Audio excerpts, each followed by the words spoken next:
અમદાવાદ શહેરના બોપલ વિસ્તારમાં એક સંવેદનશીલ અને દુઃખદ ઘટના સામે આવી છે।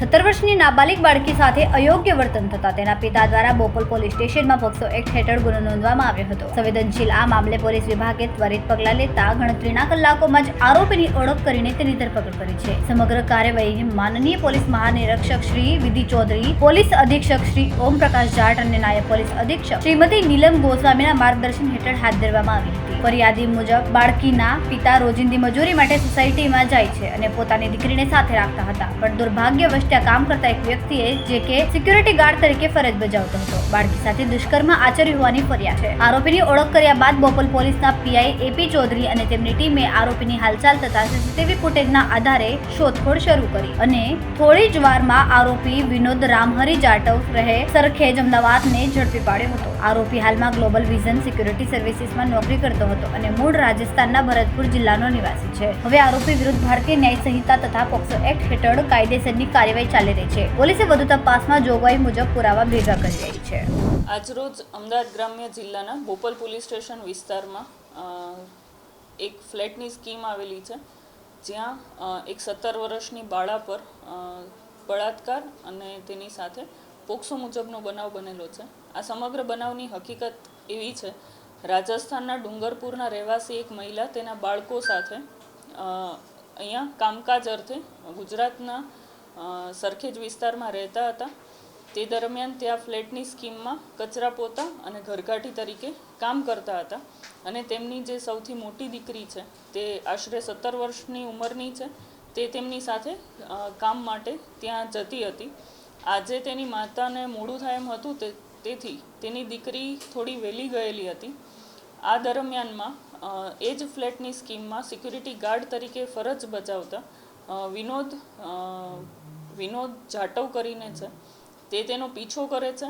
તેનો પીછો કરીને આ જે દીકરી છે તે લિફ્ટમાં જાય છે, ત્યારે તેની લિફ્ટમાં સાથે ચડી જાય છે અને જે દીકરી છે તેને લિફ્ટમાંથી બહાર નીકળવું હોય છે, ત્યારે જોર જબરદસ્તીથી તેને લિફ્ટમાંથી બહાર નથી નીકળવા દેતા અને એ જે ફ્લેટની સ્કીમ છે તેના ધાબું આવેલું છે, ત્યાં બંધ દરવાજો છે, તેની પાસે લઈ જઈને તેનો હાથ બાંધીને તેના પર દુષ્કર્મ આચરે છે। આ ઘટનાની જાણ થતાં તુરંત જ બોપલ પોલીસ ઘટના સ્થળે પહોંચી ગયેલ હતી। સમગ્ર હકીકત જે છે તે જાણીને તેમણે આ કામના જે આરોપી છે વિનોદ જાટવ, તેની અટકાયત કરીને તેને હસ્તગત કરવામાં આવેલ છે અને આગળની કાર્યવાહીમાં જે ભોગ બનનાર બાળકી છે તેની માતાની ફરિયાદ લઈને બીએનએસની કલમ અને પોક્સોની કલમ મુજબ ગુનો દાખલ કરવામાં આવેલ છે।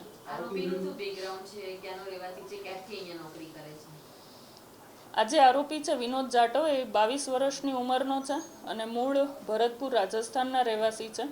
તે આ જે સ્કીમ છે ત્યાં સિક્યુરિટી ગાર્ડ તરીકે નોકરી કરવા માટે છેલ્લા 2 મહિનાથી અત્રે આવેલો હતો અને છેલ્લા 2 મહિનાથી આ સિક્યુરિટીમાં ફરજ બજાવે છે। તેની નાઇટ શિફ્ટ હતી, એટલે સવારે 8 વાગે તેની શિફ્ટ પૂરી થતી હતી અને શિફ્ટ પૂરી થાય તે પહેલાં આશરે 7 થી 7:30 વાગ્યાના સમયગાળામાં આ ઘટના બનેલ છે અને તેણે આ દુષ્કર્મ આચરેલ છે।